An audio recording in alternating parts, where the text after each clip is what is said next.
జగమంత కుటుంబం నాది, ఏకాకి జీవితం నాది, సంసార సాగరం నాదే, సన్యాసం శూన్యం నావే.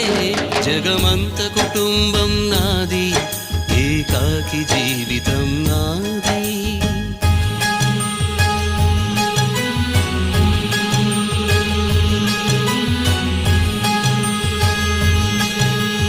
కవినై కవితనై భార్యనై భర్తనై, కవినై కవితనై భార్యనై భర్తనై, మల్లెల దారిలో మంచు ఎడారిలో, మల్లెల దారిలో మంచు ఎడారిలో, పన్నీటి జయ గీతాల కన్నీటి జలపాతాల, నాతో నేను అనుగమిస్తూ నా